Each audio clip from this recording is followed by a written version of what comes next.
শীতের তাজা শিম দিয়ে আচারি শিম বানাবো, তার জন্য এই ধরনের এই যে দেখুন লম্বা সরু পাতলা এই শিমগুলো নিয়ে নিয়েছি। দুদিকটা কেটে নিয়ে মধ্যে শিরাটাকে এইভাবে কেটে নিচ্ছি। অনেক সময় হয় কি শিরাটা উঠে আসে না, সেই সময় এইভাবে চাকু দিয়ে আস্তে আস্তে করে কেটে নিলেই হয়ে যাবে। শিমটা পরিষ্কার করে নেওয়ার পর এইভাবে দু অর্ধেক করে কেটে নিচ্ছি, যেহেতু খুব বড় বড় আছে সেই জন্যে।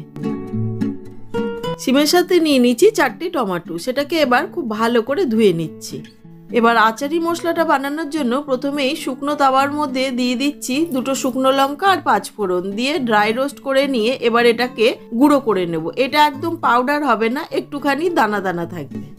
এবার প্যানে দিয়ে দিচ্ছি সর্ষের তেল। তেলটা একটু গরম হলে সর্ষে 5 ফোড়ন শুকনো লঙ্কা দিয়ে শিমগুলো দিয়ে দিচ্ছি, দিয়ে 2-3 মিনিট নেড়ে নিচ্ছি। এইবার দিয়ে দিচ্ছি প্রয়োজন মতন লবণ, হলুদ, কাশ্মীরি রেড চিলি পাউডার দিয়ে আবারও একটু সময় ভেজে নিচ্ছি।